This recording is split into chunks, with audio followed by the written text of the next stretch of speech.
रहीम अस्सलाम वालेकुम respected viewers. जैसे कि मैंने अपनी लास्ट लाइव वीडियो में ये चीज़ कही थी कि यूनिवर्सिटी की वेबसाइट पर बेशक डेट शीट अवेलेबल नहीं है, लेकिन जो है वो डेट शीट आपकी बना दी गई है एमएससी वाले स्टूडेंट्स की। तो बाकी स्टूडेंट्स से मुझे यही चीज़ कही थी कि हमारी डेट शीट आपको कैसे पता कि बना दी गई है। वो ऐसे इस तरीके से है कि आपकी रोल नंबर स्लिप्स इशू हुई हैं, तो इसका मतलब ये है कि रोल नंबर स्लिप्स उन्होंने किस वजह से, यानी कि डेट शीट हो बनी है तभी उन्होंने रोल नंबर स्लिप्स इशू की हैं, अदरवाइज नहीं की जा सकती थी। चलें, मैंने कहा डेट शीट भी मेरे पास अवेलेबल हुई है, आपके साथ शेयर कर देता हूँ। ये जो है ना डेट शीट, आप वीडियो की क्वालिटी इंक्रीज़ करके देख सकते हो और नीचे कमेंट बॉक्स में आपको डिस्क्रिप्शन में आपको लिंक भी इसका मिल जाएगा। ठीक है, अब डेट शीट देखने का तरीक़ाकार मैं आपको शेयर कर देता हूँ कि रोल नंबर स्लिप जैसे मैंने आपके साथ शेयर किया हुआ है, आपने एग्ज़ाम्स पोर्टल पर जाके डाउनलोड करनी है। इसी तरीके से जो आपका अगर दो पेपर्स का क्लैश हो रहा हो तो आपने फ़ौरन यूनिवर्सिटी को आगाह करना है। जैसे फॉर एग्ज़ाम्पल दो पेपर अगर किसी स्टूडेंट के सेम डे पे आ रहे हों, वैसे उम्मीद तो नहीं है कि नहीं होंगे, लेकिन ये कंट्रोलर एग्जामिनेशन के नंबर यहाँ पर गिवन है, तो आप इनको आगाह करेंगे। जैसे फॉर एग्जांपल ये दो पेपर हैं 4617 और 4633, ये दोनों पेपर आपके सेम डेट पर आ रहे हैं, तो आपने यूनिवर्सिटी को आगाह करना है। ठीक है, वैसे ऐसे पॉसिबिलिटी बहुत कम होगी, क्योंकि यहाँ पर क्या है, यहाँ पर अभी जैसे मैं आपको यहाँ पर दिखा रहा हूँ कि इस दफ़ा हफ्ते को भी आपका पेपर होगा। पहले इस चीज़ की कन्फ्यूजन दूर कर लीजिए कि हफ्ते को पहले पेपर नहीं होता था, लेकिन इस दफ़ा से हफ्ते को भी पेपर होगा। ठीक है, उसके अलावा बाकी सीरीज़ वाइज जो है वो अपने कोर्स कोड आप देख लीजिए।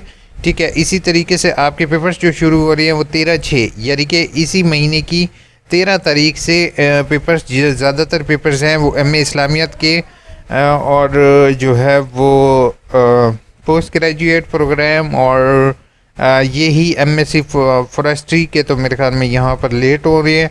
तो पेपर्स में एक तो गैप ज़्यादा है। ठीक है, तो तमाम स्टूडेंट को ये चीज़ मैं फिर से कहूँगा, रिपीट करूँगा कि समटाइम्स एक पेपर हो रहा होता है आपका, जैसे ये है पेपर 4638, ठीक है, और दूसरा पेपर हो रहा होगा आपका 4610, और इसके दरमियान में जो पेपर होते हैं समटाइम्स वो इंसान भूल जाता है कि मेरा उस दिन पेपर है या नहीं है। तो आपने मोबाइल पर चाहो तो रिमाइंडर सेट कर लो। ठीक है, रिमाइंडर के फलान डेट को कैलेंडर के अंदर जाकर ईज़िली रिमाइंडर सेट हो जाता है। ठीक है, कैलेंडर के अंदर जाकर रिमाइंडर सेट कर लो हर एक पेपर का, ताकि आपको पेपर हमेशा याद रहे कि फ़लाँ दिन फ़लाँ पेपर है, क्योंकि ज़्यादातर स्टूडेंट ये चीज़ भूल जाते हैं कि फ़लाँ दिन हमारा पेपर है, 20 को पेपर है या 25 को पेपर है। अच्छा, इसके अलावा एक और चीज़ मैं आपके साथ आगाह करता जाऊँ, ये है कि आपकी रोल नंबर स्लिप्स पर इजीली प्यारा प्यारा करके यूनिवर्सिटी ने नीचे करके लिख दिया कि ये लास्ट रीअपेयर चांस है। अब रीअपेयर चांस का मैं भी आपको क्लियर कर देता हूँ फिर से कि रीअपेयर होता क्या है।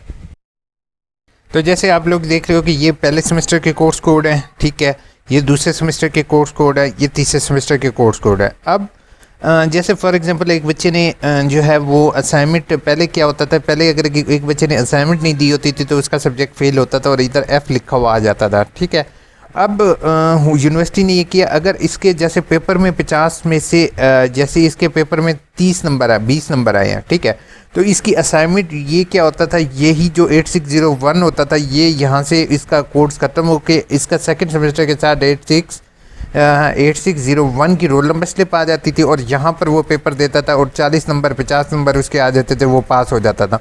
मतलब इसके ये असाइनमेंट उसको दोबारा दी नहीं करनी पड़ती थी, वर्कशॉप दोबारा नहीं करनी पड़ती थी। जबकि ऐसा अब से ऐसा नहीं होगा, अब से उसको जो है वो सेकंड सेमेस्टर में ऐड नहीं होगा। अब उसको अगर उसके 3 सेमेस्टर हैं, जैसे यहाँ पर 3 सेमेस्टर दिखाया, तो 3 सेमेस्टर जब उसका पास हो जाएंगे या 3 सेमेस्टर के पेपर दे देगा तो उसके बाद वो उसका कोर्स कोड ऐड कर सकेगा। यूनिवर्सिटी से मेरी हम्बल रिक्वेस्ट यही थी कि बेशक आप असाइनमेंट ले लें, लेकिन सेकंड सेमेस्टर के साथ उसको ऐड अप करने का मौका दिया जाए। लेकिन यूनिवर्सिटी ने अभी इस तरफ से कोई गाइडेंस नहीं दी, क्योंकि क्योंकि ये इसमें इसके क्रेडिट और कंप्लीट हो रहे हैं, तो वो मज़ीद क्रेडिट और को ऐड नहीं कर सकता स्टूडेंट।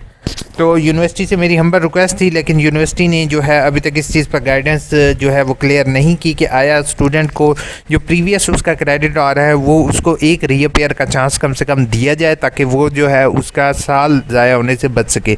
लेकिन अभी तक इस चीज़ पर क्लैरिटी नहीं है। अगर 4 सेमेस्टर होंगे तो कम से कम उसको 3 साल मज़ीद 2 साल डिग्री में उसको कम से कम 3 साल लग जाएंगे क्लियर करते करते। तो आप लोग इस चीज़ का ख्याल रखोगे, पेपर पर रिलैक्स नहीं होना आप लोगों ने, क्योंकि मैं नहीं चाहता हूँ कि किसी भी स्टूडेंट का साल वेस्ट हो या 6 महीने भी कम से कम वेस्ट हो, क्योंकि विद इन 6 मंथ भी पीछे बैचेस डेली बेसिस पर आ रहे हैं और एक दिन भी डिग्री लेट होती है तो जॉब्स के लिए अपॉर्चुनिटीज़ बहुत कम होती जा रही हैं। जैसे पेट्रोल प्राइसेस इंक्रीज़ हो रहे हैं मार्केट में बहुत ज़्यादा, इस टाइम जॉब्स जो है वो आहिस्ता आहिस्ता कम हो जाएंगी, क्योंकि हायरिंग जो होगी वो इस पर बहुत ज़्यादा इम्पेक्ट पड़ता है पेट्रोल प्राइसेस की वजह से। तो आप लोगों से मेरी हम्बल रिक्वेस्ट होगी, प्लीज़ रिलैक्स नहीं होगे और पेपर की आराम से तसल्ली से तैयारी कीजिए, ठीक है। अल्लाह ताला आपको कामयाब करे, मेरी बहुत सारी दुआएं आपके साथ हैं, इंशाल्लाह आप अच्छे नंबर में पास हो जाओगे। दुआ में याद रखोगे। Take care.